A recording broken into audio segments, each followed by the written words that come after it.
Hello, everybody, and welcome to Drinks with Johnny. Today, I'm really excited. I am joined by a new member of the New York Giants, Habakkuk Baldonaldo.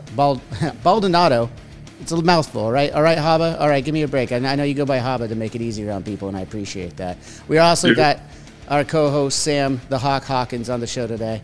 We're going to be talking a little bit of sports, obviously, with Haba on the show today. He's also got a really interesting story, I know, that I heard a little bit about. Actually, real quick, I will let everyone know how this came to be, actually. It was I was hit up on my DMs from an old friend, a guy named Corey Kelly, shout out, who was a good friend of mine back in middle school. We went to punk rock concerts together here at Chain Reaction and Showcase Theater. And he was a crazy guy back in the day, but I guess he's mellowed out from what I've seen. He's got a kid now and everything, but he was a wild dude.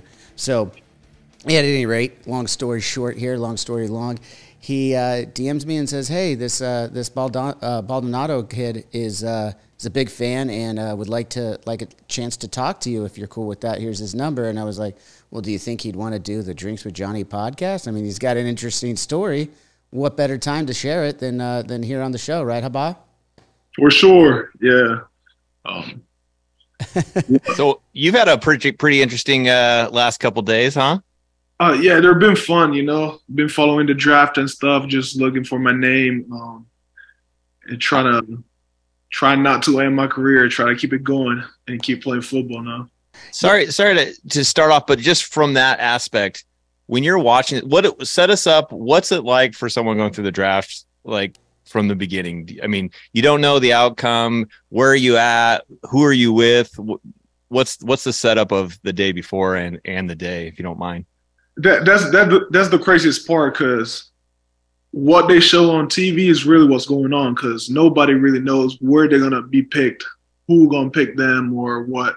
So your agent kind of gives you an idea where you could get picked, but he doesn't really know. He tries to talk to the team and get a sort of an answer.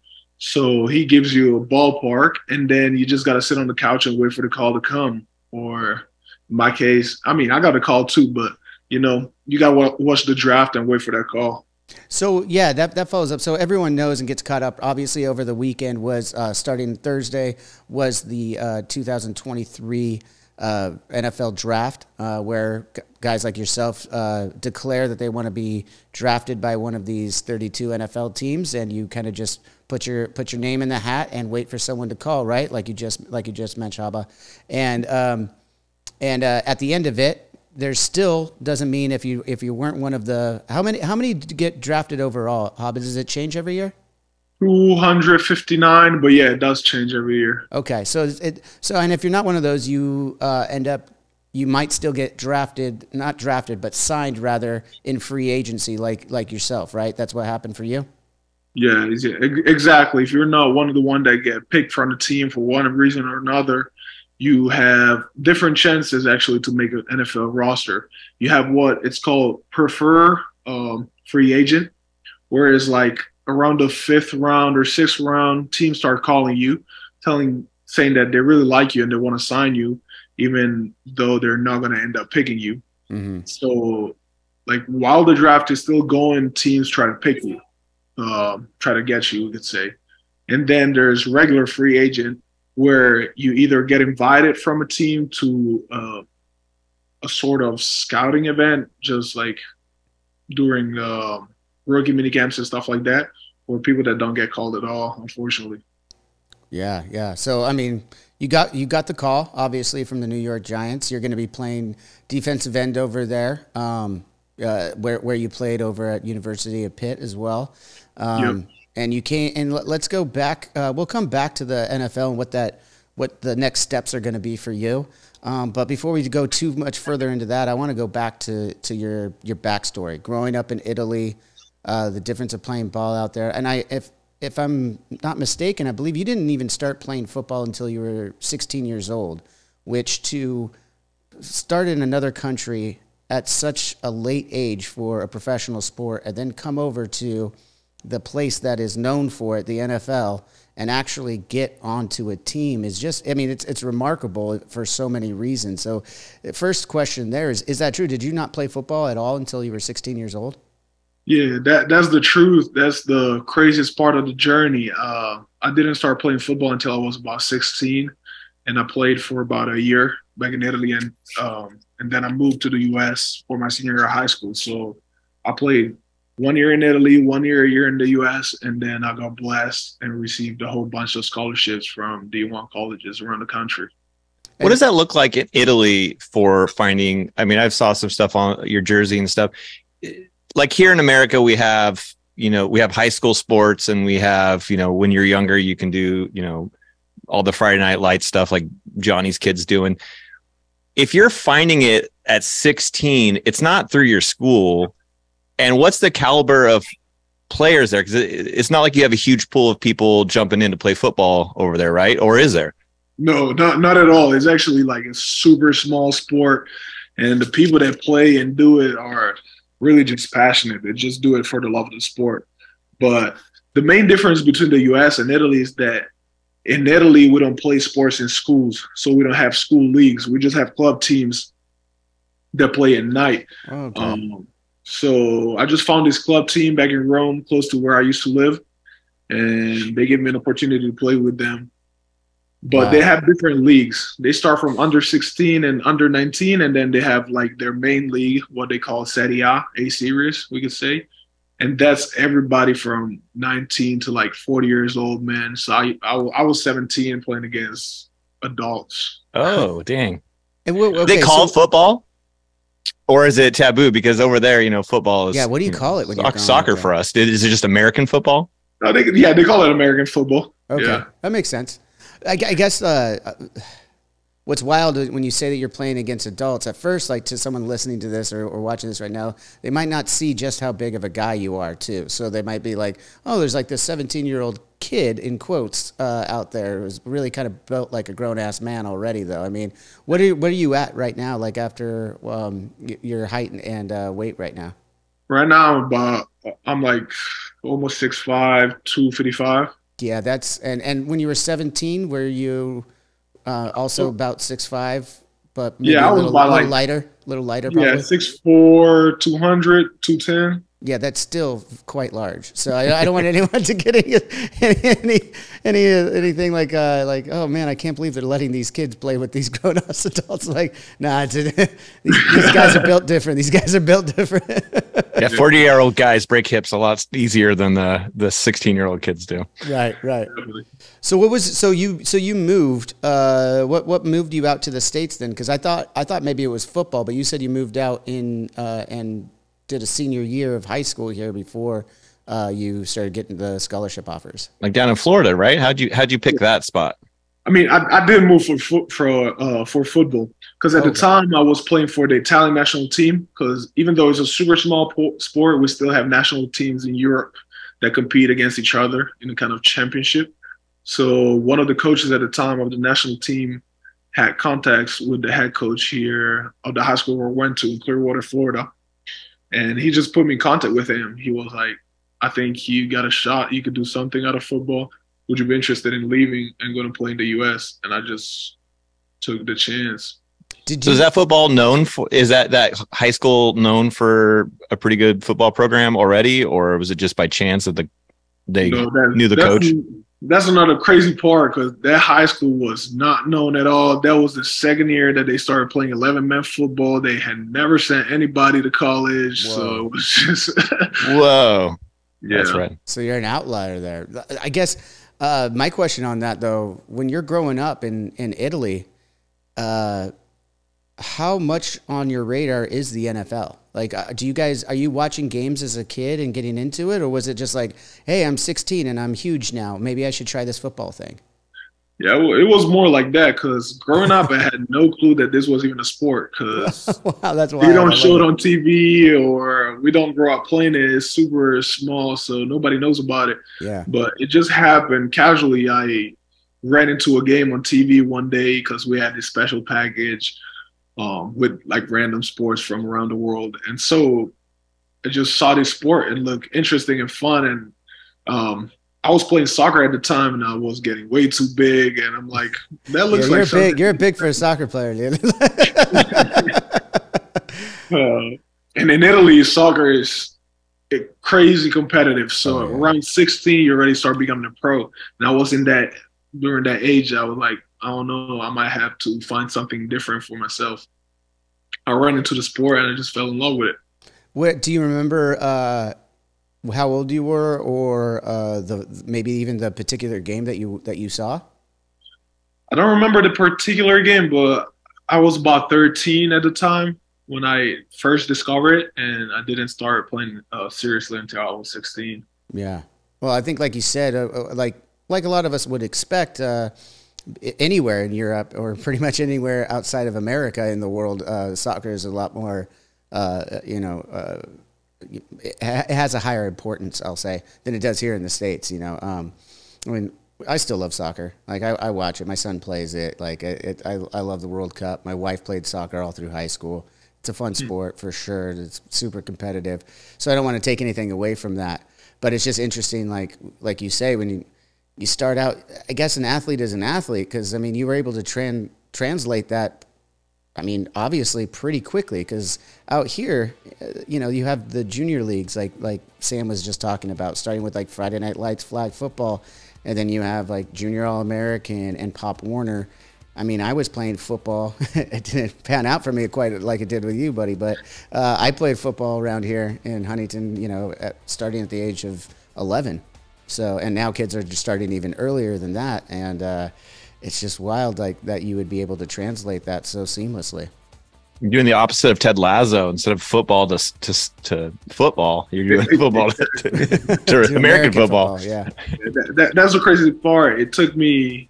I mean, I think I played a lot of different sports growing up, and all the different skill set that I gained from all those sports helped me transition a little faster into football.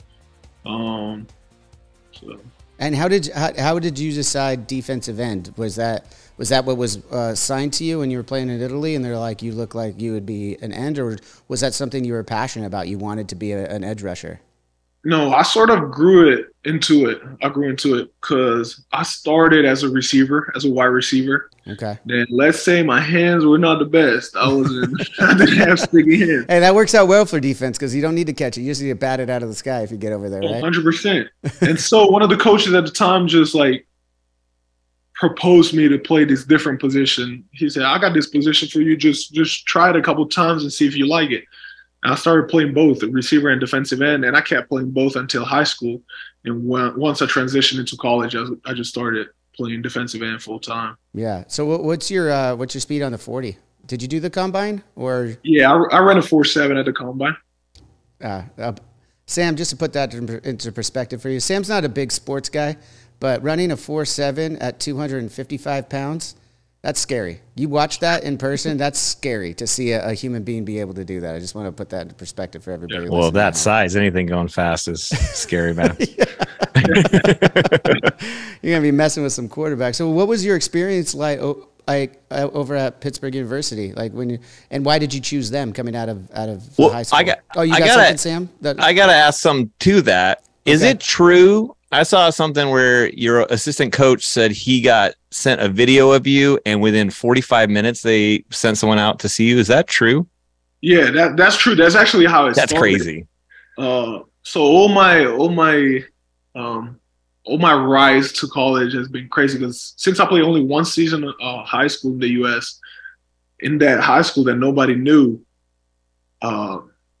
like my momentum had to just start rolling. So I started D3, offers from D2, D1 FCS, and until the point where I had only one FBS offer from Coastal Carolina. I was about to commit, and then Oregon pulled in, and then after Oregon, it just like snowfalled, and a whole bunch of schools started offering me.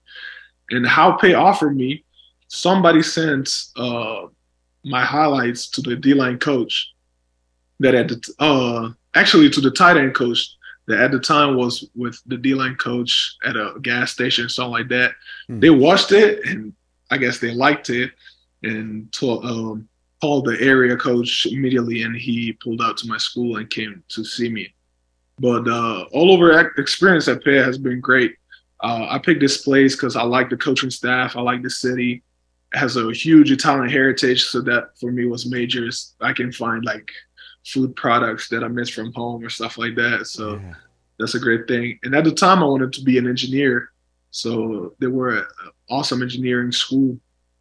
And yeah, it was a city. I was born and raised in Rome, so I could not live in a place like Michigan State or something like that. I think actually you did pick the other guy who usually does this show with us. We have another co-host. He's also our graphic guy. He'll be cutting up the videos and stuff for us later.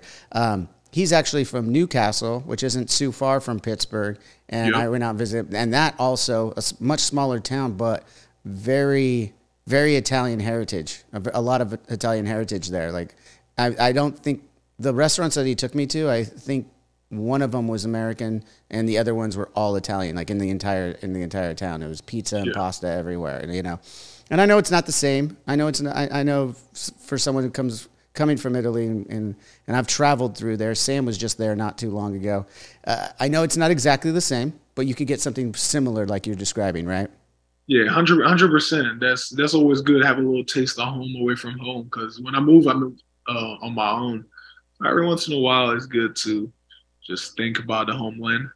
Do you cook, or did your mom cook and teach you anything, or? Oh yeah, my whole family really cooks, and then I can cook as well. I cook for myself.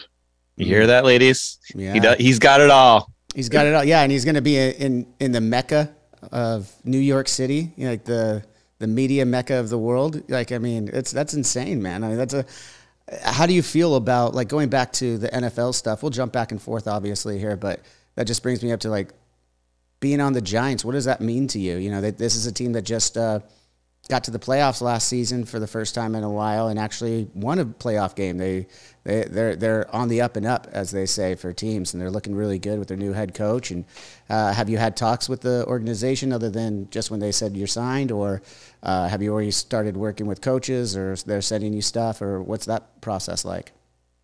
Yeah, for being an undrafted free agent is a little different because you get to actually pick where you want to go. Mm-hmm. So I had talks with many different teams, and I picked the Giants for these reasons. They're a playoff team. They're up on the rise. They're young. They have great coaches. And in terms of opportunities, it was really the best place. Was New York, so it's a beautiful city where I'll find myself at home. And I've been in contact with the coaches. I've talked to the coaches, and we're going to actually start with rookie mini camp now on Thursday. Oh, wow. Oh, that's fast. That's awesome. That's rad. I do like, though, I mean, we are talking about the food thing there, too. I mean, you're going to New York. I mean, they got great Italian out there, too, man. Is this part of your decision? Are you just a big eater, and you're like, I'm going where I could get my food? Yeah. That's where I move. I go play football where I can eat. Now, they got great, I mean, you're going to go down and get into Manhattan sometimes and go find some good pizza joints. I mean, like, it's no joke out there. Well, it's good that you got it somewhere with so much to do too. You know, it's great to be, you know, on an NFL team, but you know, you never really fully know always where you're going to fall, and falling in a city that actually has so much to do is rad.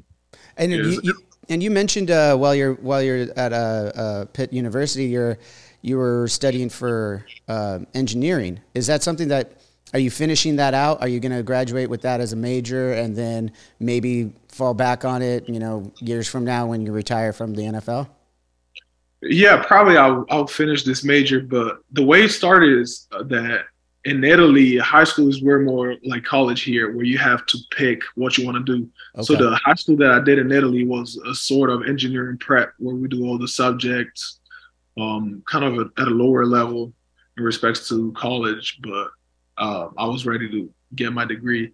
And then 1.5 years into it here at Pitt, I kind of had to switch route because, you know, football always comes first, and we were not allowed to take classes in the morning and things like that. So they advised me to just try to switch major because it would have made my life easier.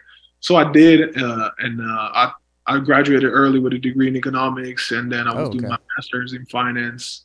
But the dream is definitely to finish the engineering degree one day.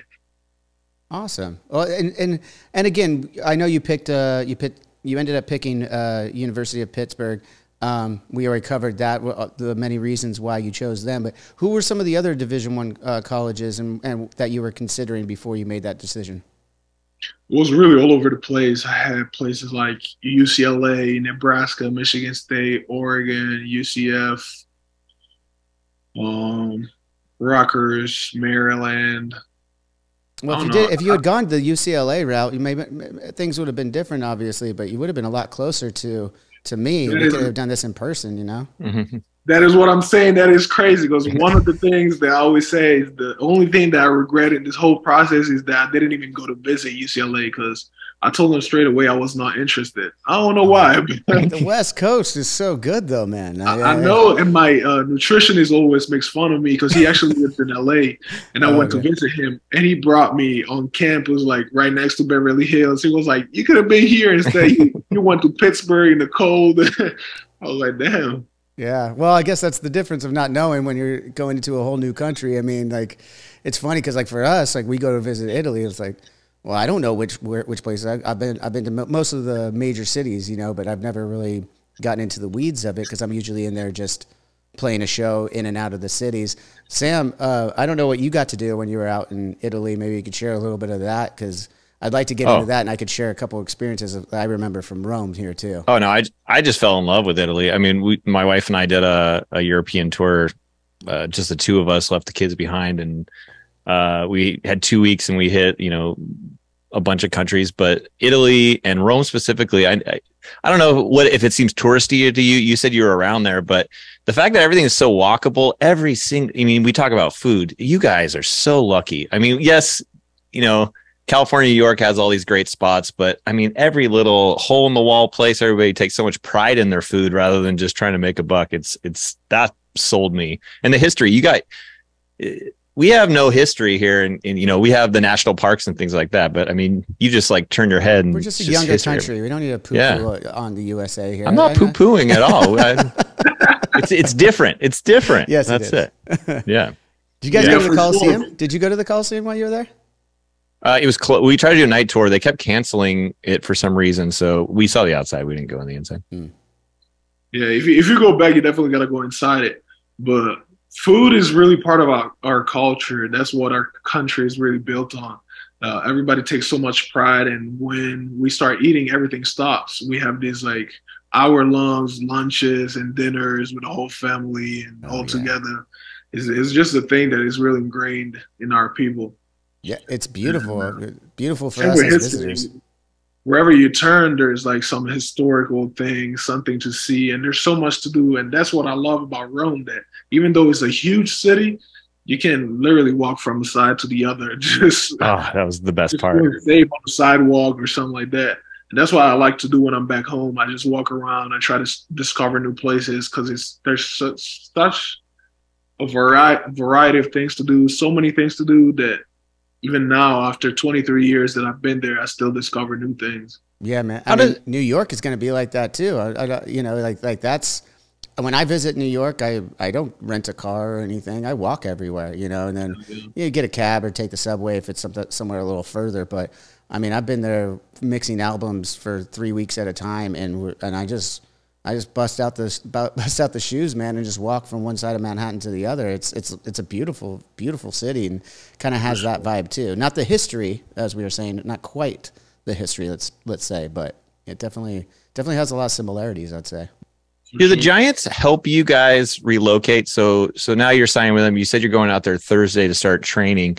Do you just go up in hotels till you get your bearings, or do they have a team that helps you with that, or how does that work? Yeah, they have both. They fly you in, and they offer you a hotel until the end of camp. And then I believe that after the end of camp, then you have to find your own housing, but they have a whole team that can help you with that. And then there's your own agent that can help you with that. So it's a pretty smooth process and transition. Do you go back home at all? I know that you said you got a dad who's Caribbean and a mom that's Italian, right? Is that correct? Yeah. My whole family still lives in Italy, so I try to go back as much as I can, which is usually like about 2 weeks a year, a week a year. Wow, well, being on the East Coast, that should be great for you too. Yeah, I mean, us in California, it's so far. Yeah. Yeah, from New York, it's just gonna be a straight flight, 8-9 hours. So that's gonna be great for sure. Yeah, no, that's. I think you said you had a bit of your choice there, being a free agent. I think you picked pretty well for your situation. I mean, as a Raiders fan, I probably would have loved to see you over there, but you know, it's all good. We're not direct rivalries at this point, so it's all good. You never know. One day. One day, you might be seeing my Raiders in the Super Bowl. You never know. You never know. Or you might end up in Las Vegas with the Raiders. You know, you got a career that's going to be keep going, right? We're gonna see as we go. Yeah, man. So I wanted to share you real quick because you being from Rome, if you remember this place, you could. I don't remember the name of it, but one of my favorite restaurants I went to years ago, and I'm. You know, it is what it is. The reason why we picked it out is because it was the original home of fettuccine Alfredo. And they, you know what I'm talking about? Yeah, I think the restaurant is just called Alfredo. Is that, yeah, okay, that sounds right. And they have like the big book where like a bunch of celebrities have come through and signed it and stuff. We actually signed it. We made the cut, as they say, for the restaurant. But the way that they prepared the fettuccine was right there by the table. Easy, simple ingredients, and it was my favorite fettuccine Alfredo I've ever had.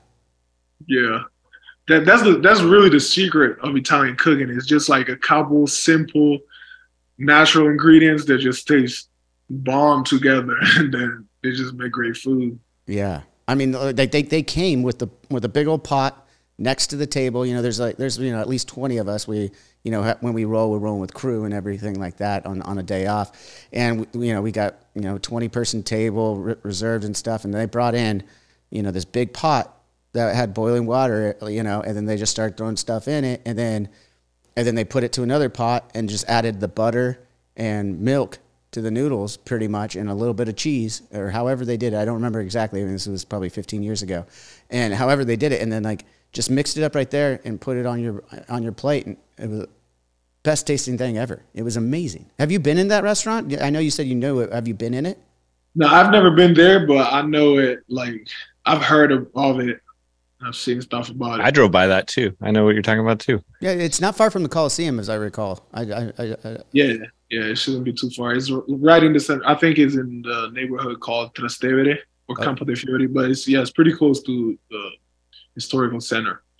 Yeah, I mean, so these are the conversations you're going to get a lot. Is all these interviews are going to talk about, hey, what's Italy like, right? So have you gone through some interviews where you're already getting stuff like this, where it's like the stereotypical questions you always get that you're going to answer over and over and over again? Yeah, I wouldn't say it's stereotypical, but yeah, people are interested of knowing about Italy, about the country, about how I got there, So I never mind answering questions like that. I like sharing my story. Well, let's hear some of your personal interests. So, creeping on your Instagram, it looks like you did some MMA sparring the other day. Is that something that piques your interest outside of football? Yeah, because before football, I used to be a fighter as well. Oh, really? Yeah. Let hear a little more about that. What's your background and training in the fight game? So when I was a kid, really young, I did judo.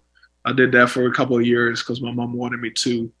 And then I developed a passion for mixed martial arts, which is more popular in Italy and is actually growing. And I did that for a couple of years until I just transitioned into football. Is it UFC that's popular there, or is it something different? Yeah, it's still UFC. UFC is like pretty much the main league, but there's the different ones like Bellator, One Championship, and stuff like that. Right. And after I started, actually, my brother started fighting as well, and he still does. And right now he's in Australia training and fighting. How big is he?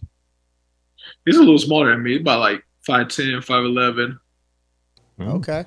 So you guys, when you guys wrestle each other, it's not really the same weight class then, huh? No, it's always a good fight. All right, who can win? Who can win between you two? Who's winning most of the time? I mean, I give him like 60 pounds. I'm like 60 pounds over him, so you just lay on him. You just lay into him, and you can't really do much. That's it. No, I think Sam had a good question there though too. Like, is that something?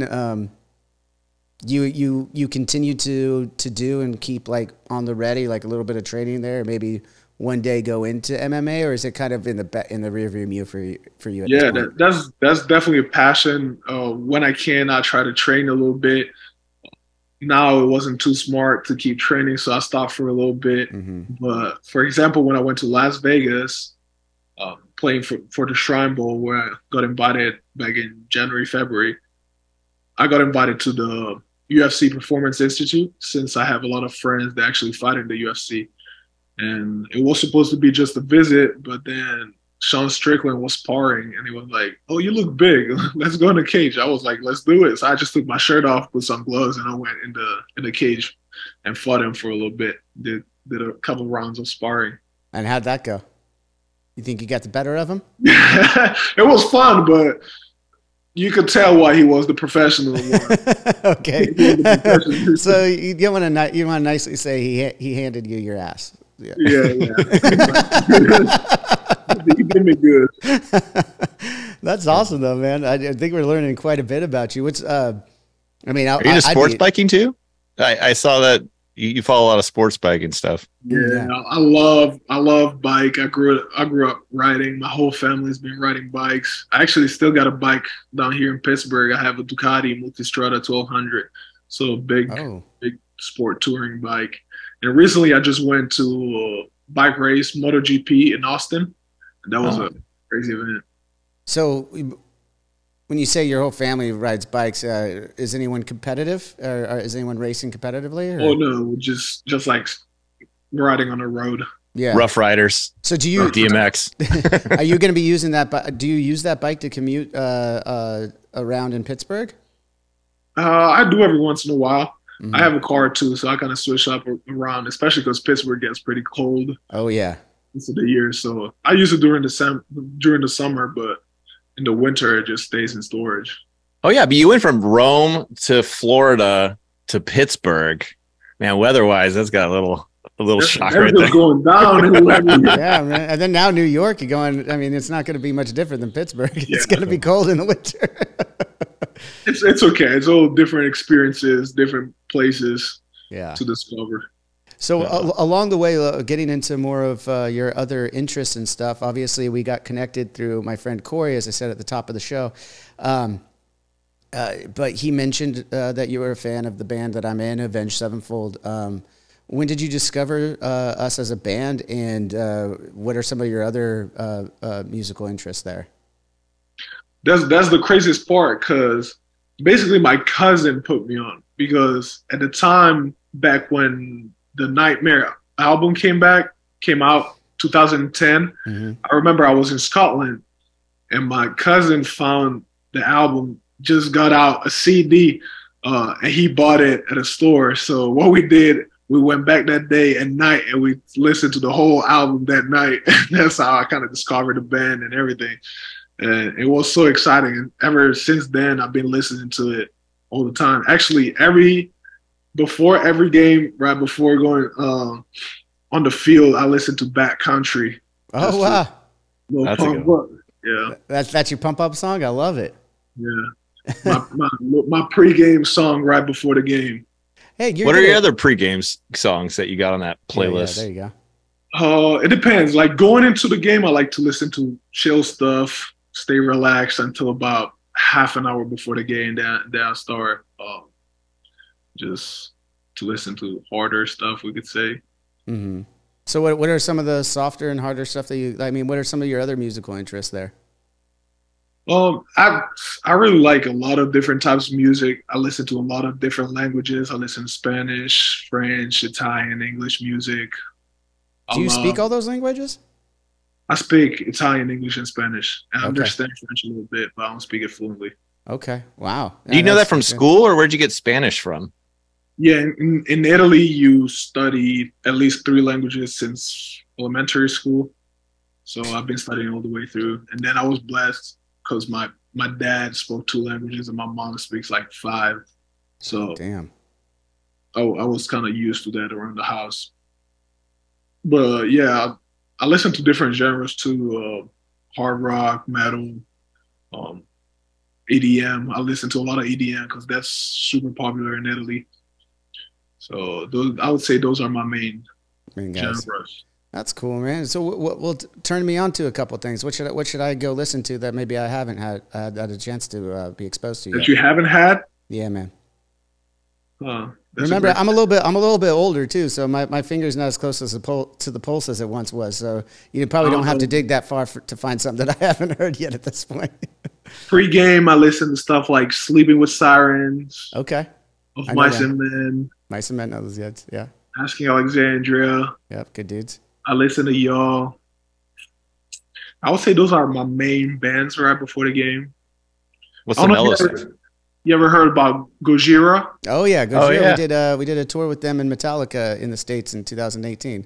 You know way better than me. Like, ain't nothing I can push you on. All right, well, I tried. I don't know, man. Like, you play with these people, so. Yeah. Well, what about the EDM stuff? I listen to some. I mean, I don't know very many artists or anything there, so maybe there's someone that you like there that I haven't heard. That's a great question. I was a huge Avicii fan. Fred again, stuff like Timmy Trumpet, or more like techno. Okay. Music, like Marco Garola. You're gonna have to text me some of these. Send me some links. Send me some of your playlists. All right. I want to know. And speaking of, you know what's funny is, have you ever seen us in concert? I've never seen you in concert. That's the craziest part. Well, we're gonna be in New York at Madison Square Garden, June 23rd. You want to come out to the show? Hell yeah! All right, well, we'll stay in touch and we'll make sure you get some tickets to that, and it'll be real fun to stand next to you and take a picture and just see how tall you are and how small I am. It's kind of part of the bill, but it's fun, you know. Hell yeah! You can carry him. I keep trying to get someone to carry him. He won't let anybody. That's not true. People have carried me. I just gotta have a couple of drinks first. It's all good. Makes me feel taller or okay with my shortness. that's solid. Do you partake in drinking? I know we talked about the food in Italy, but we didn't even get into like the wine and the drinking culture. I know like the European, lunch you have your table wine a lot of times at these restaurants or at people's houses and stuff where it's a lower percentage alcohol, but I mean, you're still drinking a glass of red wine at lunch a lot of times. Is that something you partook in, or being an athlete kind of just never came across it as much? Yeah, growing up in Italy, the alcohol and drinking culture is different because our drinking age is around 16, but not really. It's really just when you feel like you want to start drinking. So. I mean, for example, my grandpa would give us wine at the table when we were super young, like 6, 7, 8. Whoa. And it's not just drinking to get drunk and get messed up. It's more like social, just drinking a glass of wine or a good drink at a bar and just chilling, spending the night like that. So growing up, I was used to that, just drinking one glass of wine at lunch and one at dinner. My grandparents have been doing that ever since they were young, and they grew up pretty old, so I guess that helps. Yeah, I mean, they say there's some health benefits to just that one glass. Is that, and have you maintained that, or did you get into college? I mean, college years are different. I mean, I didn't actually go to college, but at that age, when you have access to it and you're out partying with everybody, did you partake in any of that, or did you focus too much on football and didn't really get out there with that stuff? Yeah, not really. Once I moved here to the U.S., I kind of stopped drinking because back in Italy, me and my friends were drinking when we were 13, just going out, partying, going to clubs. So when I came over here at 17, I already did all the partying, all the clubbing, all the drinking. And I just wanted to be focused on my sport and give it 100% on everything I did. So I stopped drinking. And now I only do it when I go back home because it's just culture. So I'll be drinking wine and stuff like that. That's so incredible, because that you brought up in the answer you just gave, it really resonated with me, because you said you got all the clubbing out of the way. I think that's so interesting and something that we can learn from that culture, right, Sam? Like we're both raising children right now. He's 6. I don't think I'm giving him a glass of wine just yet. I'm not quite as cool as your grandfather, but I do let him. Like I was just doing a Scotch tasting, a whiskey judging actually that got sent to my house. I do the judging. I send in my points and stuff from Fred Minnick, who's been on the show, and and Frankie wanted to be there, my son. He's my 6-year-old son. And so he was like, oh, can I help you? And I was like, yeah, you got to pour it into this special glass, help me rinse it out. And then you could help me by like, what do you smell? And each time he'd smell, he was like, oh, because it's whiskey. Like, I mean, it wasn't like we were sniffing on some nice red wine. It was like, but I thought it was funny because he's around it. He'll pour me a beer on the tap here for me sometimes and stuff. So he's around it enough, but I don't know if it's interesting though. I think it all brings back to what you just talked about, getting it out of the way early. And like you said, your high school was more like a college where you were picking everything that you want to be doing at an earlier age. I think there's something that our culture can really learn from in a lot of ways. Yeah, I think that helps too with things like that, not making it like a taboo for your kids or something that is super bad to do right now, but making them understand it's just like, it's normal. It's alcohol you can drink and just. Yeah, it's not Santa Claus. It exists. You don't need to be scared of it. You know what I mean? Like, they're going to be exposed to it at some point. You know, why let someone else expose my son to it? I want to be the one to, like, you know, convey what it means to me, and you know, and that was always my mom policy. Like, whatever it is, like, just talk to us, or just like do it here at home. I'd rather you doing it here at home, safe with us, than just go outside and just. Yeah, and eventually you're going to take it outside anyway. You become your own man, your own adult. You get out there and you're going to do what you're going to do. But you're going to be more responsible, you know? Right. I think so. What do you think, Sam? Well, you know, it's funny that you guys bring that up because I've always thought this. I had a couple friends, and I'm not going to name names of my family, but so I have a close family member who didn't drink at all in high school or anything, was very studious. And then it wasn't until they were 21 in college, and then they started drinking. Well, everybody else had kind of learned their limits earlier before they got there. So if anything, I feel like they kind of went off the rails a little more because they're playing catch up to everybody else. Yeah. So there is something about going through your growing pains gradually as when you're young. Not that we're saying. Oh, no, we're not saying kids go get messed up. Kids do not do that. We're not saying that. Wait till 21. That's the thing. You got to wait till you're 21, and we're not saying that. But go to Italy, go drink there is what we're saying. I think even furthermore, I would say you got to talk to your parents about it. Like each person. Well, that's you learn from them, right? You learn from the parents. Like I know it's hard for kids to say because I see it with my son. Anything I say, he argues with all the time anyway. But that somebody else could say it, like his coach on the team says the exact same thing, and he goes, "Oh, okay." It's like, you mother. Like I just told you the same thing. So I understand that, but that dynamic that happens. But I would urge someone who's younger and curious, then before you do anything, just talk to your parents. Like seriously, they'll probably steer you in the right direction. Or if you got shitty parents, maybe talk to somebody else. I don't know. I really do want to get the more you know to start. We gotta get that graphic just to like, go over. A degenerate musician talking about how you should raise your dropped out of high school, telling you don't drink or you'll turn into me. Worst things could have happened, I guess. Let's get back on track to so that the Giants don't get too mad for the discussions on this.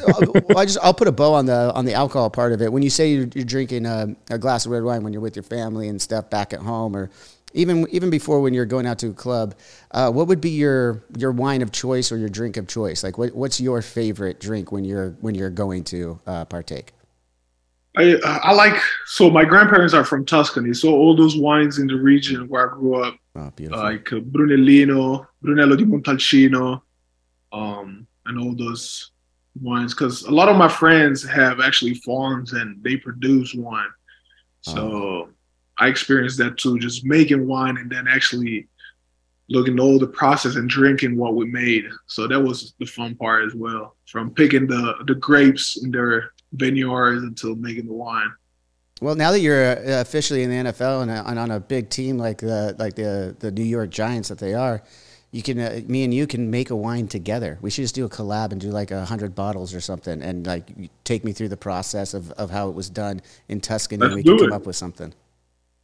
I hit up a couple of friends and let's do it. I think that'd be super fun. And if you're down, we'll stay in touch. We'll make something cool. Hell yeah. Well, I mean, I guess that's that covers a lot of stuff that already. Just to get to know you a little bit better, though, man. Like, I know you said you haven't been to an Avenged Sevenfold concert. What was the concert life for you growing up? Was music always something you were really into, or do you? I guess what's your music background on life and your philosophy there? So growing up, my parents always had some kind of music on. So my dad was from the Caribbean. He was Rastafarian, so he always had some kind of reggae going on. Awesome. And my mom was more into like 80s, 70s rock, old school rock, and all this type of music. So I had different backgrounds growing up. Then I got into EDM and rock and metal and all these different things. So we went to a whole type of different concerts. And as I said, the things that I did the most were going to the clubs and watching, or how you call it, raves, just watching DJs and DJ sets from like 12 at night until 12 the day after. And that's how I grew up. And then I used to play the drums when I was a kid because my mom wanted both me and my brother to actually get into music. So my brother started playing the guitar and I started playing the drums.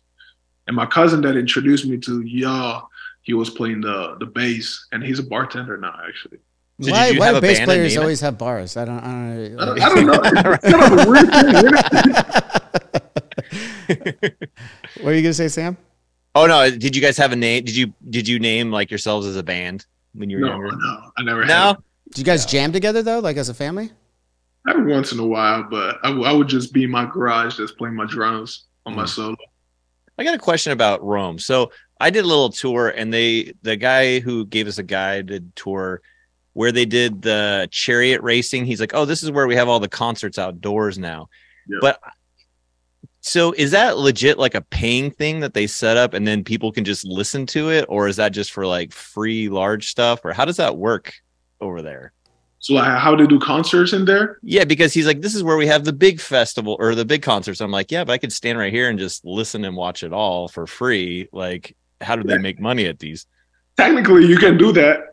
They put barriers around and stuff like that a little bit. It's the same thing like they would do here in Huntington, at the Sam. beach. You at the beach, you just have to technically it's not going to sound like you're far enough away where it's not going to sound as good. You know what I mean? Like you don't get the full experience, the full show, like just being, because at the end of the day, like part of the concert is the experience, not only listening to the music, but watching the band, being close to them, being with all the people, with your friends right there.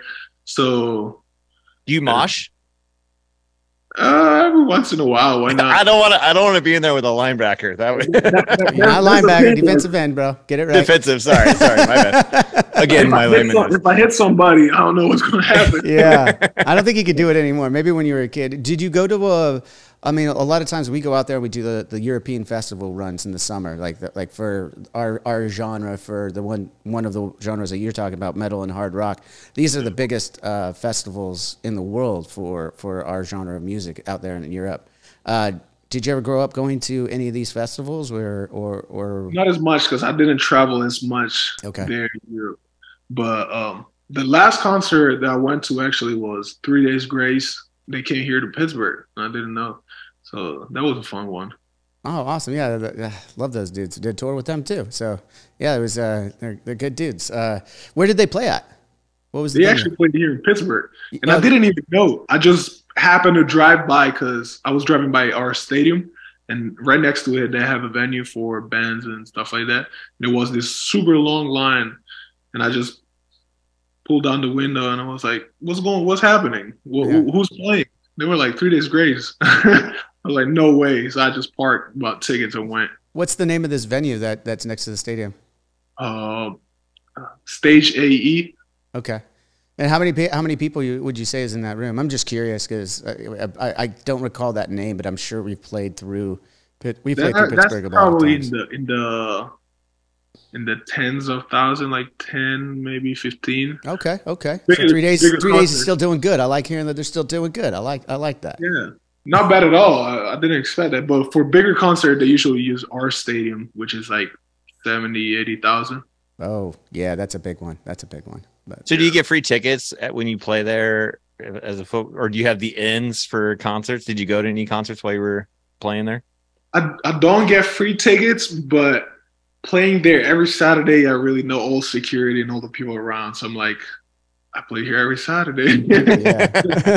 It's like you're good. Did you use that for a particular concert Yeah, like last year Kenny Chesney was playing, and nice. I'm not a country guy. I don't listen to country. I don't really like it. I didn't even know who it was. But are you single? Am I single? Yeah. Yeah. Because country concerts, Oh yeah. holy cow, for single dudes, that's where you want to go. Yep. That's one of the reasons why we went. 'Cause we were, Of course. And that's why, yeah. I mean, I think also, I mean, you find, there's a lot of pretty girls that like country music here in the States. great entertainment. We were at the tailgate, and then we kind of like understood that was the spot where we should have went. And we were like, let's just go. And a bunch of my friends, we just walked in and went to that concert. That's so rad. Oh man.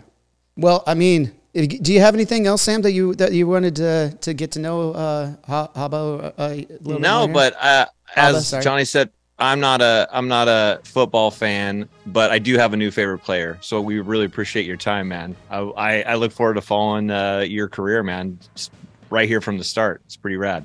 Appreciate it, y'all, for sure. Yeah, man, and we'll definitely we'll see you out in New York in a couple months, man. We'll link up there, and we'll talk a little bit more wine. I'd like to learn how to make some and maybe do something fun just for the two of us to mess around with, man. Sounds like a plan. All right, brother. Well, have a good rest of your day, or good rest of your week, and good luck on the training camps and everything you got coming up over there in New York with the Giants. And congrats again, man. Thank you so much for having me. I'll talk to y'all soon. Yeah, brother. Later, man. All right, there it goes. Well, that was a lot cool. of fun. What Dude, a I good told dude. you. I told you. I was texting with the guy, and I was like, I think this is going to be a lot of fun. He's got a cool story. It's unique. It's different. It's not one that I know, that I come across very often. And the way he was able to openly talk about it now after he's been on a team and stuff, it's really cool. And he just signed to this team. That's why I was like, this is our first NFL guy. And he happens to be a fan of my band. Let's use it and get him on the show. Oh, well, I did have one other question, but it's kind of irrelevant because he ended up doing it. But just if the XFL was something questionable, I do know someone else who was in the draft but didn't make it, and he ended up going into the XFL. Oh, yeah. But yeah, no, I just, it's kind of fun. Obviously, as a guy like me who doesn't necessarily watch it, but I know football, but I'm not in the weeds, to just kind of hear the background story of, the story behind the game is what interests me. So hopefully you out there who aren't even big football fans got something out of it, because I thought that was rad. I had a good time learning what goes into all that. Dude, and it's insane. I mean, you brought up the XFL. There's also the CFL and the USFL. There's other leagues that aren't the Premier League that is the NFL. And you're right, he could have ended up there, but that goes to show just how competitive he is and what an athlete he is. That he wasn't necessarily drafted, but as a free agent, he's an NFL player. That's legit. Like that's the top. Even if he's on the bench for part of his career, then has to work his way up, which ultimately I imagine he would, being that late in the draft or after rather.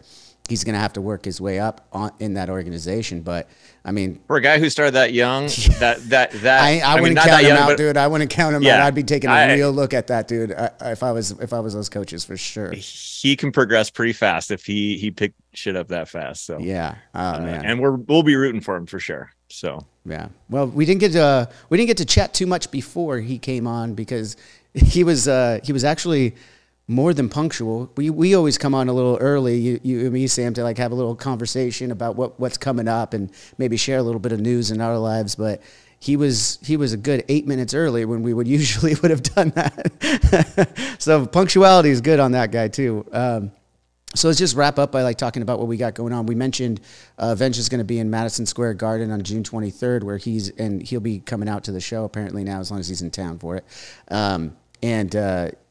We announced some of our opening acts for that. We got Living Color coming out. I know that you and I were texting about that because you always hear about that stuff after, and I was like, oh yeah, I got to talk to him about that. I wanted to talk to you about this. So it's so funny that we were just texting about Living Color. So you got to watch on Apple TV. I was searching through, and they have this. James Corden has that carpool Yeah, karaoke or whatever. Karaoke, yeah. Well, they have an episode. Well, it's a TV show, so you can just look on Apple, and it's not James in it, but they just pair up different people. But they had one that was 2 cars full of AEW people, and one has MJF in it with Ruby Soho and Powerhouse, what was his name?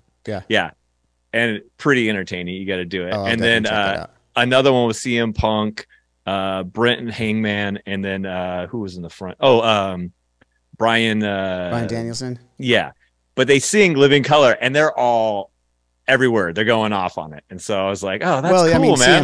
CM Punk comes out to that song too. So that's true. I didn't even think about that. Yeah. That's the cult of personality. Yeah, it's a great song. I mean, I just remember. So it kind of came up. Like I was in the warehouse a few weeks ago when I heard that there was an opportunity to get them on that show.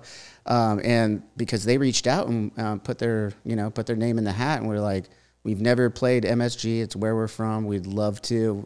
It would be an honor. And to us, we're like, man, it'd be an honor to have you on this show. Like, we grew up listening to you guys. Like, absolutely. I mean, I remember that song, Cult of Personality, was on MTV every morning before I went to school, and I would rock out to it while I'm eating my cereal, packing up, and getting ready to go. It's like that music video was ingrained in my vision, Oh man, it's a classic, man. Everybody, I mean, you can't help but just kind of nod your head when that thing comes on. Yeah, and there's such great musicians, like, and eclectic. Like the other big song that they're known for is completely different. And a lot of people probably don't even realize it's the same band. But in the '80s, they also had the Glamour Boys hit. No, I don't. Oh, you know that song. If I play it for you, you know it. But no one realizes it's the same band because they have such a wide range. I mean, they're just really talented dudes. So I did reach out to possibly get someone from the band on the show at some point. We'll talk a little bit about that. Yeah, that we hopefully before we get out to MSG, I'd like to have them on. We can kind of promote, and talk about how that's going to go. Because also the listeners who might be at MSG, keep an eye out. You might see Sean, a friend of the show, and Brandon out trying to meet some people before the show. So keep an eye out for Little Drinks with Johnny pre-gaming. Yeah, out there in the parking lot. Why not? You might have someone tailgating with you from the show. Keep an eye out. Yeah, and we also announced. I know you're excited about this one too.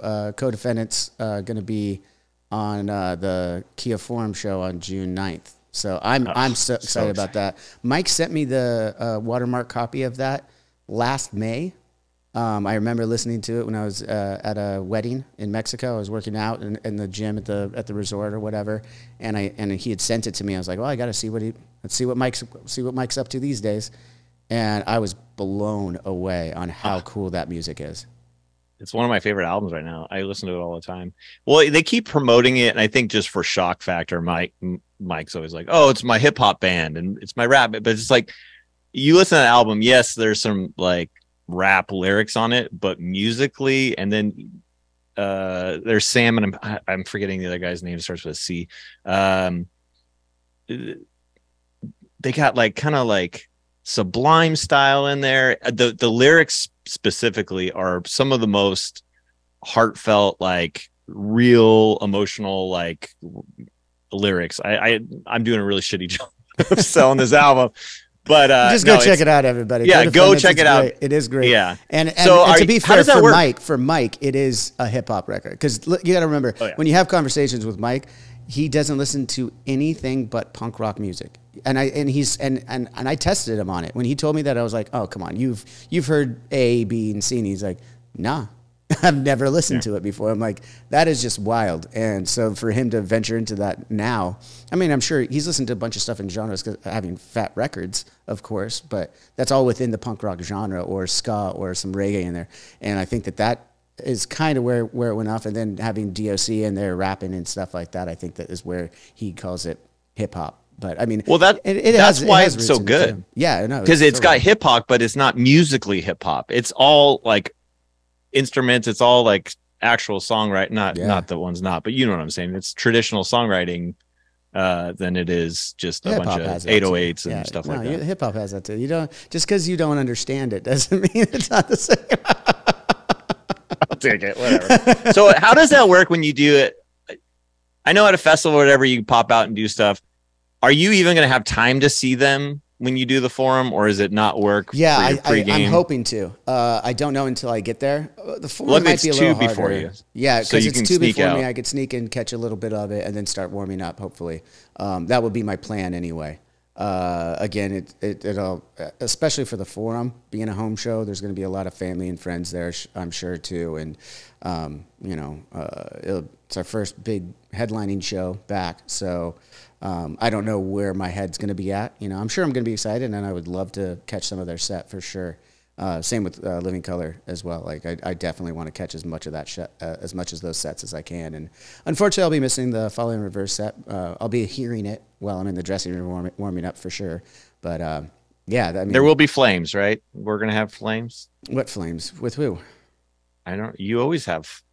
I'm not letting anybody know what we got going on yet. You're just gonna have to. It's funny. I'm not even gonna ask you off camera because I don't want to know. I can't wait to be surprised by what you guys put. We'll do something different, just like with the music, just like with the new album, just like with everything that we do. When we go away for a little while, whether it be, typically we're only gone for 2-3 years, writing record. This one took a little longer, 5 years. We're just like when we come back with stuff, it's going to be different every time. We're always trying new things, and we're inspired by new things, just as any other human being is. You find new things that you enjoy, and you incorporate the cool ones into what you do for a living and a passion. And yeah, I think that's I mean, that's what I could say is that it's going to be different. Yeah. I can't wait. It's going to be fun. Yeah. It's just going to be so interesting to see you back at it, making scheduling a lot more fun for me. Yeah. It's going to be funny. But yeah, this is the first voyage of you having the golden mic and the actual good camera here, so it looks good. You're looking good. Like we're definitely. So behind the scenes, Johnny had to drive over to my house, which is like 5 minutes away, set me up.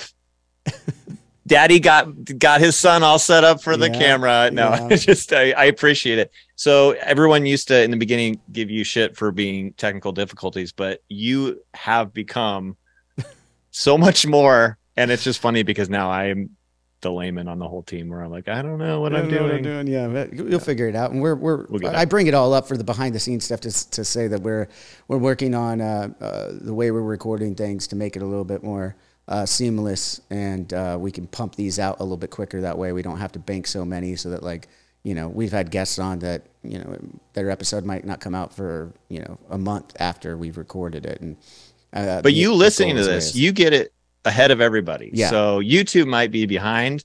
We're treating it as, just so you guys know, listener, as a reward, you guys get all of everything up front. The YouTube people, they're going to have to wait, and sometimes it'll come out, sometimes it won't. But this will be the mainstay. We're in a steadfast. Is that the term? Am I using it right? I don't know. Probably not. Yeah. But I know. I think the listeners. This is the flagship here. Yeah, this is the flagship. Is the podcast. It'll help us get these things out a little quicker. So as people are listening to this today, we just recorded this yesterday on Monday, and they're getting it Tuesday morning. So I think that's a cool thing, and I think that's the goal that we've learned over doing this for 4 seasons and into our 5th season now. We're always going to push the envelope and see what we can do to make it better. And I think that's like we were talking the other day, we treat this like our band, it's like, and I treat it like the way that I know how to create is each season is like a new album. Like we're going to come out and we're going to do something different, a little bit better, work on some things so we could get that content out to everyone quicker. So I say that whole mouthful to remind folks listening at home, if they aren't already, make sure they hit that following check button while they're listening right now. Because there's a lot of stuff, as Sam said, that will only come out audio only. There's stuff over on YouTube that will only be video only. I don't want to give too much away of what we got coming up because, I want everyone to be pleasantly surprised on what we come up with. But just to let everyone know, I know we say it every time, but just reminder, make sure you're subscribed to the podcast. Yep. Nice way to bring it home there, Sam. I guess that's it for this week, everybody. Thank you all for tuning in. We'll see you next time. As always, cheers.